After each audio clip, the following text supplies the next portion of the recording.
અને હવે સમાચાર વડોદરાથી, જ્યાં 5 વર્ષની બાળકીનું શંકાસ્પદ મોત થયું હોવાની વિગતો મળી રહી છે। તબીબની ચિઠ્ઠી વગરની કફ સિરપ પીવડાવાતા મોતનો આક્ષેપ લગાવાયો છે। મેડિકલ સ્ટોરમાંથી લાવેલી સિરપ પીવડાવ્યા બાદ તબિયત બગડી ગઈ હતી।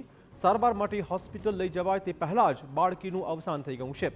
બાળકીના માસીએ દવાની આડઅસરની આશંકાઓ વ્યક્ત કરી છે।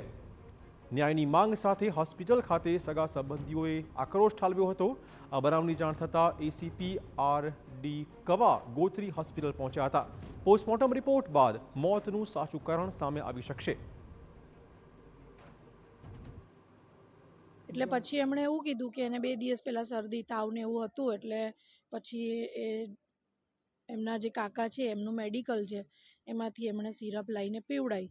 પછી એવું એમનું કહેવું છે કે બીજે દિવસે થોડું સારું હતું, અને સારું હતું દવા પીવડાવી તો પછી મરણ કેમ થયું એ મને એનો જવાબ જોઈએ છે।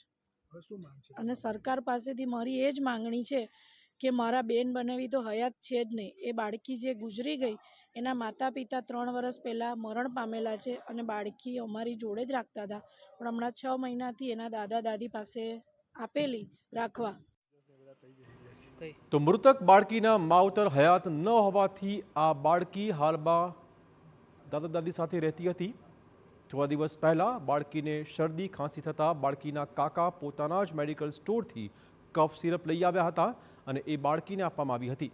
પોલીસના કહેવા અનુસાર કફ સિરપ પીવડાવ્યાના બીજા દિવસે બાળકી તંદુરસ્ત હતી, પરંતુ ગત રાત્રિએ બાળકીની તબિયત બગડી હતી।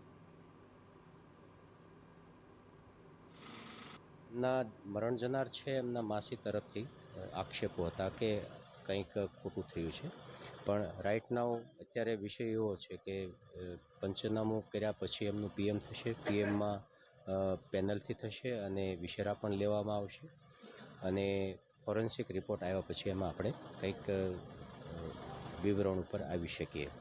આક્ષેપો એવા હતા કે ભાઈ એમનું આવી રીતે કંઈક સિરપ પીવડાવવાથી, પણ હકીકત એવી છે એમના દાદા મરણ જનારના દાદા અને દાદીની રજૂઆત અનુસંધાને કે એમને 17 તારીખે મેડિકલી કંઈક ઇમરજન્સી થઈ હશે, શરીરમાં તાવ અને કળતર ને કફ જેવું છે, તો મરણ જનારના કાકાનો પોતાનું મેડિકલ છે, તો ત્યાંથી એમને સિરપ લાવી અને પીવડાવ્યું છે। બીજે દિવસે બાળકી તંદુરસ્ત અને સારી જ દેખાય છે।